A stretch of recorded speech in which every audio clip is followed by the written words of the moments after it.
दरम्यान या प्रकरणामधले तपशील समोर आले आहेत। जालन्यातल्या भोकरदनमधल्या अनवा गावातील ही संतापजनक घटना आहे। या संतापजनक घटनेच्या संदर्भातला व्हिडिओ सुद्धा समाज माध्यमात पसरतो आहे।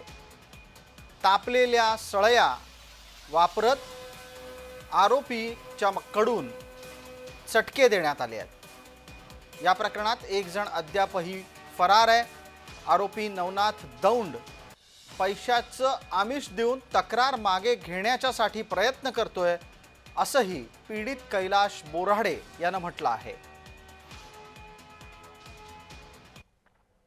अतिशय निर्दयी खरं तर जे चटके देणार आहेत ना ते म्हणजे मनुष्य जातीची असू शकत नाहीत, राक्षसाची अवलाद असल्याचं प्रमाण त्यांनी दाखवून दिलंय।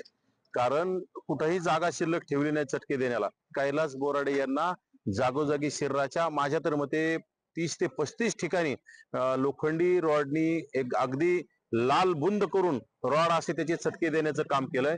अगदी कैलास बोराडे अतिशय असे म्हणजे भयभीत झालेले आणि अतिशय त्या डाग दिल्यानं त्यांना अतिशय वेदनानी त्रस्त आहेत। अशा माणसाला न्याय देण्यासाठी राज्यातील सकल समाजाने एकत्र आलं पाहिजे आणि अशा गावगुंडांना आपण वेळीच ठेचलं पाहिजे। म्हटलं मला दर्शन करू दे, देवाचं दर्शन करायला त्याच्यातून तुमचा काय संबंध आहे देवाचा तुमचा?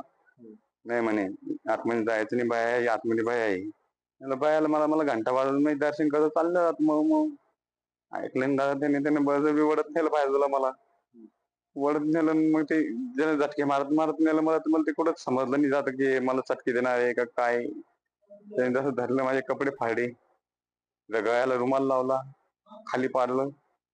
मग ते काय मी हिमतीने बोलायची आता हिंमत होते मग पण मी पहिले बी त्यांच्या पाईपलाईन मुळे तसं प्रकरण घडलं होतं ना।